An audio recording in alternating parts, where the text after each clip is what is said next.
menggelar konferensi pers terkait paket kebijakan ekonomi jilid 2 yang diluncurkan demi mengatasi pelemahan ekonomi Indonesia. Lalu apa yang hendak dicapai pihak istana dari paket kebijakan jilid 2 ini? Kita akan tanyakan kepada rekan kami Ios Kusuma yang saat ini memantau langsung dari Istana Negara Jakarta. Ios, seberapa yakin pemerintah dengan langkahnya mengeluarkan paket kebijakan ekonomi jilid 2 ini?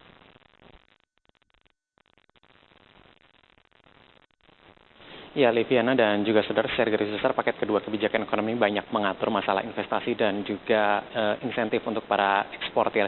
Dan yang lebih banyak dibicarakan tadi dalam konferensi pers yang digelar di kantor Presiden Jakarta adalah masalah penyederhanaan investasi. Sesuai dengan arahan Presiden tadi dalam rapat juga Presiden memandang bahwa perizinan investasi di Indonesia ini terlalu banyak masalah.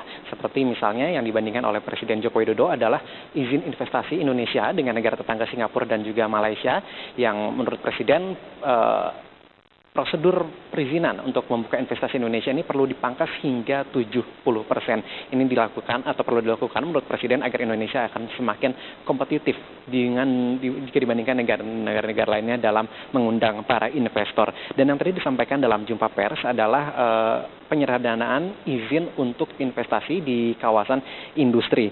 Jika sebelumnya menurut tadi Darmin Nasution, proses izin investasi ini diperlukan waktu hingga 526 hari, maka dengan adanya paket kebijakan ekonomi jilid 2 ini hanya diperlukan waktu 3 jam saja. Dan dengan 3 jam ini saja, saudara, sudah ada beberapa hal yang dapat didapatkan oleh para investor atau calon investor, seperti misalnya adalah izin penanaman modal, lalu juga nama perusahaan, akta pendirian perusahaan, termasuk pengesahan perusahaan sebagai badan hukum di Kementerian Hukum dan HAM, dan juga nomor pokok wajib pajak. Syaratnya, ini tadi disampaikan ada 3 syaratnya. Yang pertama adalah perusahaan yang didirikan di kawasan industri. Lalu yang kedua, perusahaan ini memiliki nilai investasi lebih dari 100 miliar rupiah dan atau mampu menyerap lebih dari 100.000 tenaga kerja yang merupakan warga negara Indonesia, serta tetap memperhatikan nilai-nilai atau norma-norma yang ditetapkan oleh pemerintah, seperti misalnya yang terkait dengan AMDAL. Dan selain itu juga, saudara, ada beberapa peraturan yang ikut berubah, seperti yang misalnya tadi disampaikan oleh Menteri Keuangan Bambang Brojonegoro, bahwa dengan adanya paket kedua kebijakan ekonomi ini, ada pengurangan waktu pengurusan permohonan untuk tax allowance dan juga untuk tax holiday. Berikut penjelasan yang disampaikan oleh Menteri Keuangan Bambang Brojonegoro. Dari SOP mengenai approval terhadap tax allowance maupun tax holiday.